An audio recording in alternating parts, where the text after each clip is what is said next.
Again, I'm Aman, and I'm going to discuss about some topics जो कि आपने relation function की starting हो चुकी थी और मैंने कुछ फंक्शंस के बारे में भी बता दिया था और शायद से रिलेशन की भी कुछ बातें हो चुकी थी, कुछ एग्जांपल मैंने दे दिए थे।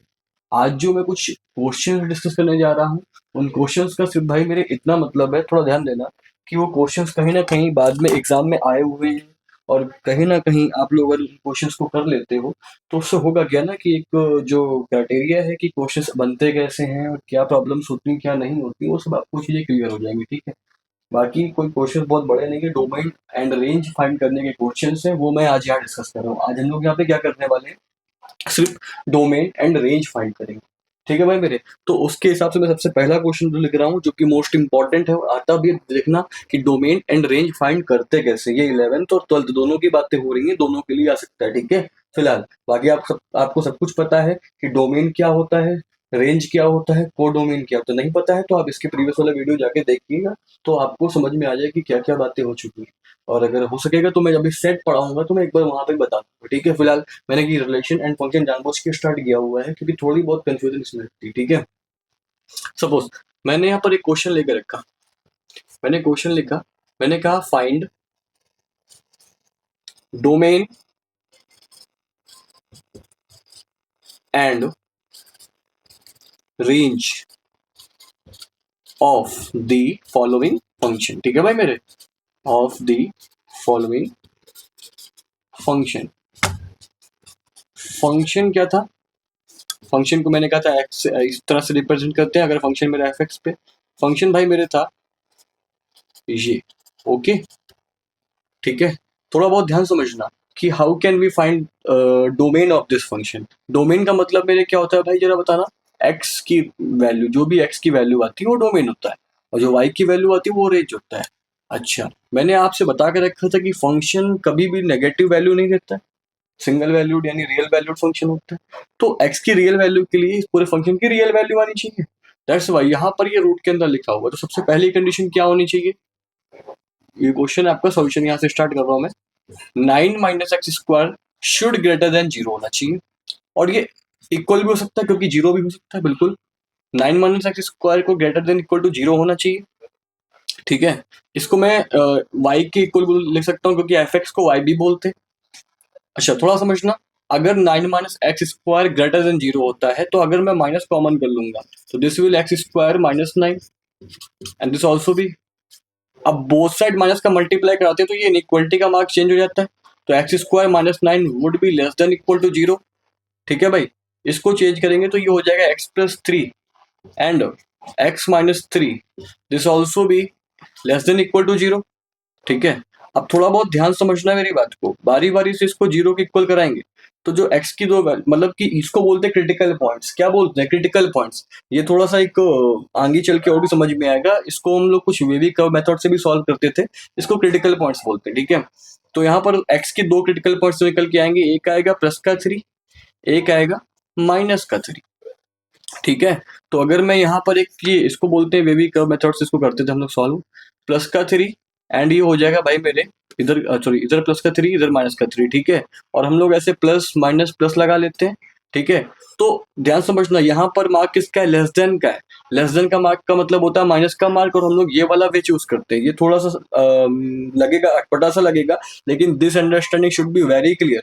समझना मेरे भाई, इसको बोलते हैं वेवी कर्व मेथड। ठीक है, इस वेवी कर्व मेथड से हम लोग पहले कुछ पॉइंट्स निकालते हैं जिनको क्रिटिकल पॉइंट्स बोलते हैं, उन आए हुए पॉइंट्स को अपने कर्व पे जाकर के मेंशन करते हैं। ये कुछ नहीं, नंबर लाइन होती है। ठीक है, नंबर लाइन पे जाकर के मेंशन करते हैं और कुछ कर्व ड्रॉ करते हैं। सपोज अगर ये यहाँ पर भाई बाई चांस अगर यहाँ पर ये ग्रेटर देन इक्वल टू 0 होता तो उस केस में मेरा ये नहीं होता, उस केस में मेरा ये होता। ठीक है, उस केस में मेरा ये होता आंसर, तब हम कुछ लिखने का क्राइटेरिया मेरा अलग होता। अभी हम क्या लिख रहे हैं, बहुत ध्यान समझते जाना। ये वाला रेंज, ये जो निकल के आ रहा है मेरा, तो ये जो रेंज निकल के आ रही है मेरी, थोड़ी डोमेन निकल के आ रहा है, इसको बोलते रेंज ही है, लेकिन अब क्या करें कि भाई डोमेन फाइंड करें तो बोलेंगे डोमेन। ठीक है, तो क्रिटिकल पॉइंट्स के बाद में ये निकल के आया, इसका मतलब x की जो वैल्यू है वो -3 से +3 के बिटवीन पे लाइक कर रही है, -3 से +3 के बिटवीन पे लाइक कर रही है। और भाई मेरे इस ब्रैकेट का मतलब होता है, इस ब्रैकेट का मतलब मैंने बताया भी था शायद से, इससे पहले कोई एक क्वेश्चन था शायद से, नहीं बताया तो भी जान लो। इस ब्रैकेट का मतलब होता है क्लोज। मतलब कि 3 पे वैल्यू काउंट करनी है। तो मेरा जो x है ना वो बिलोंग कर रहा है -3, 3 पे। बात समझ में आ रही है? तो डोमेन मेरी क्या निकल के आ रही है, इस तरह से डोमेन का एक सेट निकल के आ रहा है -3 से 3 के बीच में जितनी भी वैल्यूज होंगी वो सारी पॉसिबल वैल्यूज है for our range, you can see here. ठीक है, तो अब बात करते हैं कि how to find range. How to find range, domain तो हो गया, हाउ टू फाइंड रेंज ये डोमेन वाला पार्ट हो गया। ठीक है, मैं लिख दे रहा हूँ यहाँ पे सक्सेसफुली फाउंडेड डोमेन। ठीक है, ये डोमेन था। अब जो मैं बात कर रहा हूँ वो रेंज की बात करने वाला हूँ, बहुत ध्यान समझना।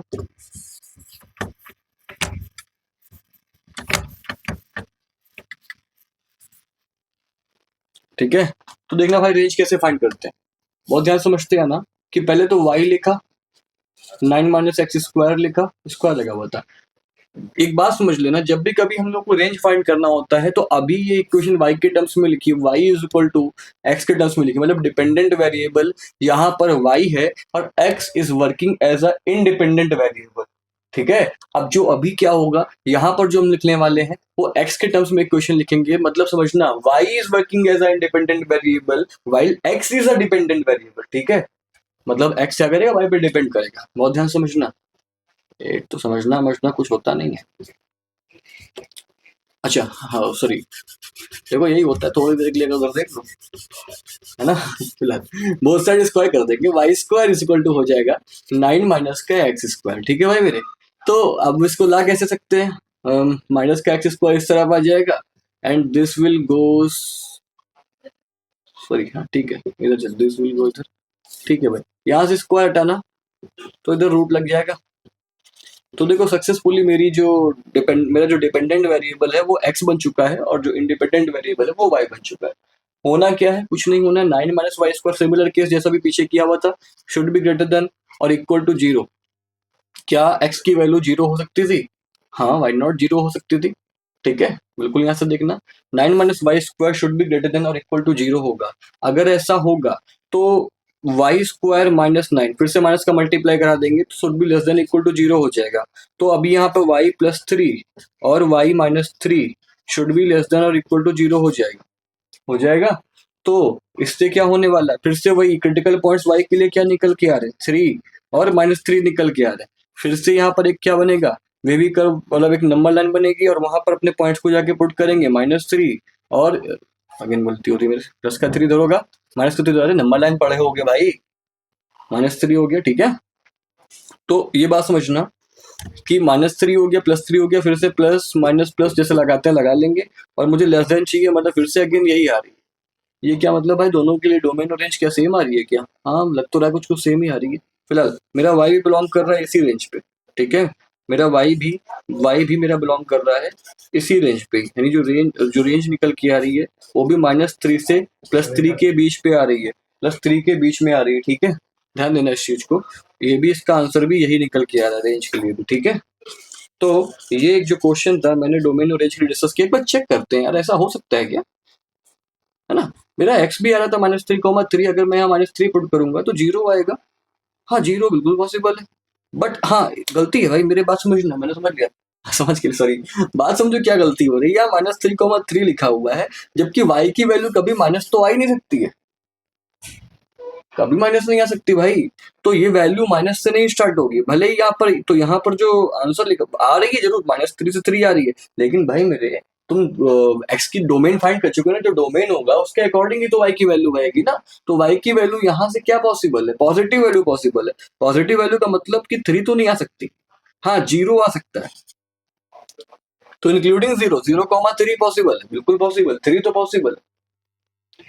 ठीक है, 3 पॉसिबल वैल्यू है, 0,3। Okay, this is your possible value.